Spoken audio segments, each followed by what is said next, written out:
Señal directa. Saludamos vía Skype al doctor Armando Zacarías con su colaboración en este espacio. ¿Cómo está? Muy buenas tardes.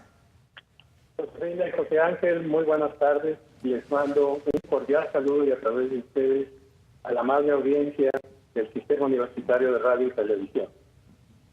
El principio de certidumbre en las estructuras de gestión administrativa recae fundamentalmente en el reconocimiento de lineamientos orgánicos que definan un esquema y que éste sea igual para todos.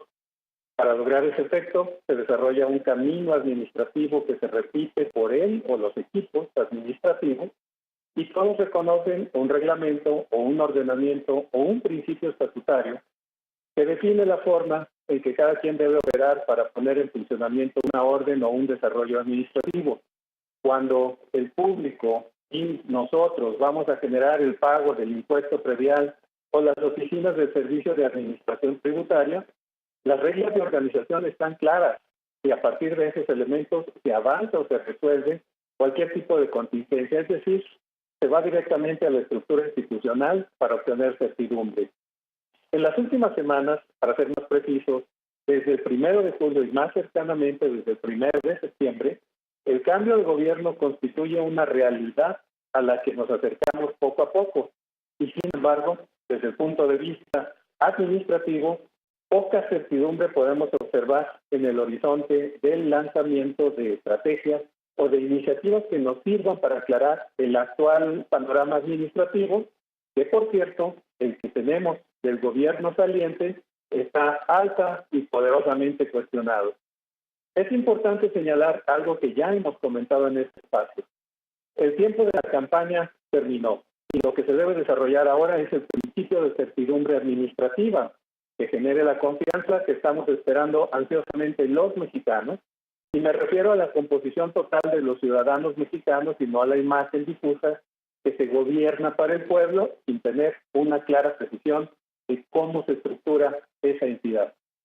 Frente a los desafíos que representan la administración pública y su correspondiente eficiencia y eficacia, no hay claridad en el esquema que se presenta para desarrollar su adecuada gestión en elementos que ofrezcan la claridad proyectada. Así, por ejemplo, el tema de la descentralización de las oficinas federales que permanece como línea de trabajo constituye un deseo que se puede plantear en una campaña electoral. Sin embargo, el costo que puede representar su puesta en funcionamiento constituye uno de los monumentales proyectos que vaticinan grandes gastos administrativos y más aún inversión colosal para lograr su establecimiento y desarrollo eficaz.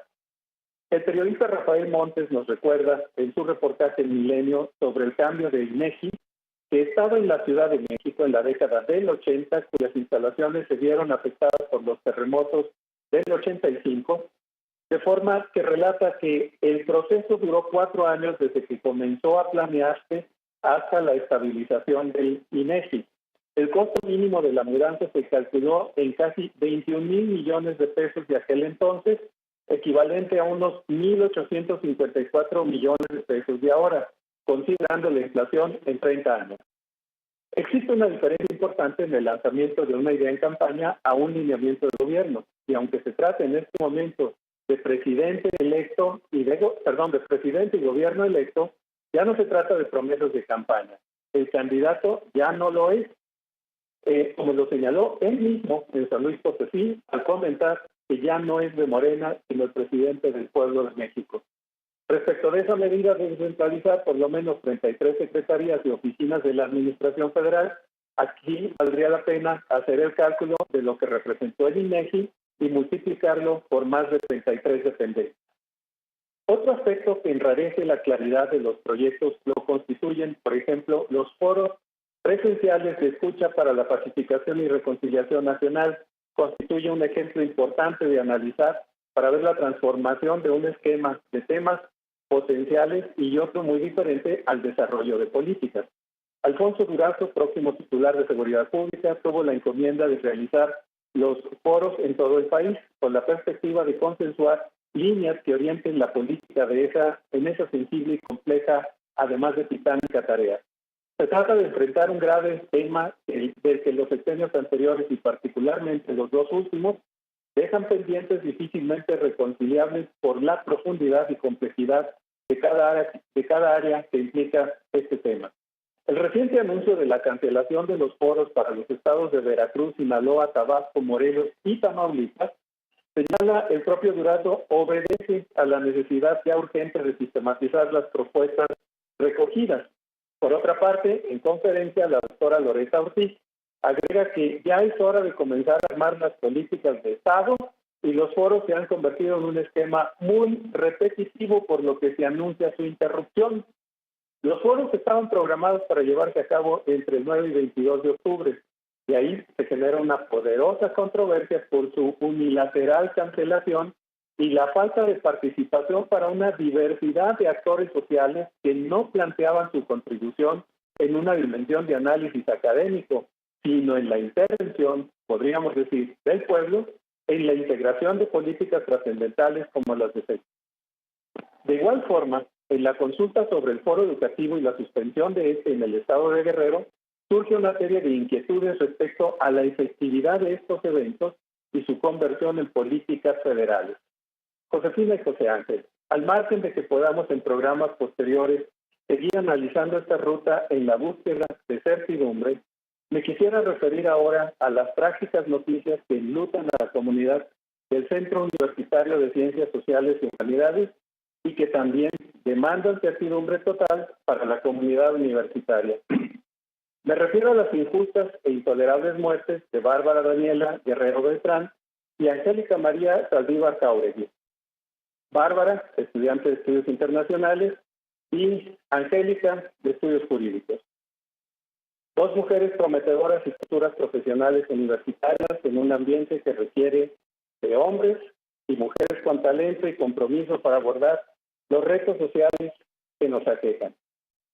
Ayer se trató de un trágico lunes para la comunidad estudiantil y universitaria que evidencia la falta de certidumbre del Estado respecto de uno de sus preceptos constitucionales que señalan en el artículo 1 de la Constitución.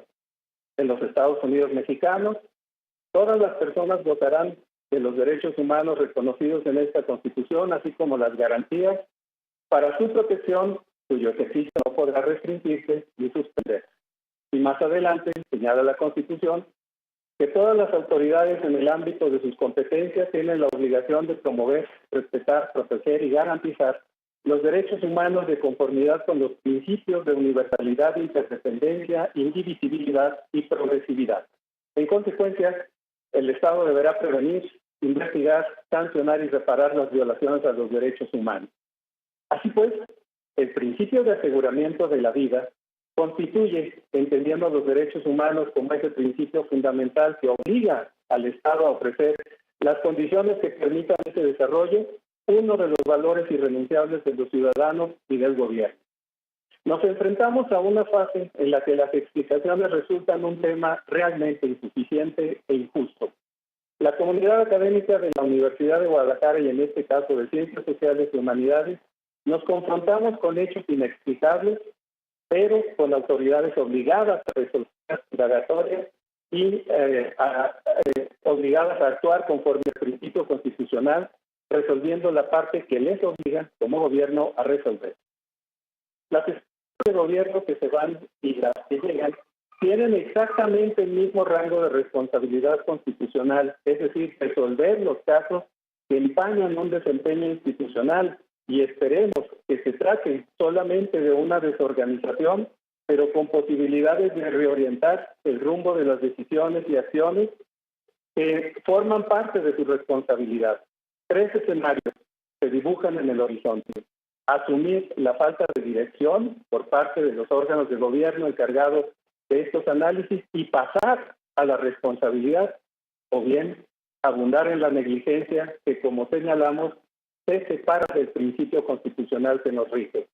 La sociedad, como ya lo hemos mencionado a lo largo de este comentario, requerimos certidumbre y eficacia, y a eso las autoridades constitucionalmente están obligadas a ejercer ese mandato con base en el gobierno que están ejerciendo y para el cual fueron votados. De esta manera, Josefina y José Carlos, agradezco mucho el favor de su atención y aprovecho para enviar un cálido saludo a la amable audiencia del Sistema Universitario de Radio y Televisión y muy la expresión de mi pésame a las familias que nos escuchan y particularmente a las familias de Bárbara Daniela y Angélica María. Muchas gracias y buenas tardes. Gracias a usted, doctor Armando Zacarías, muy amable.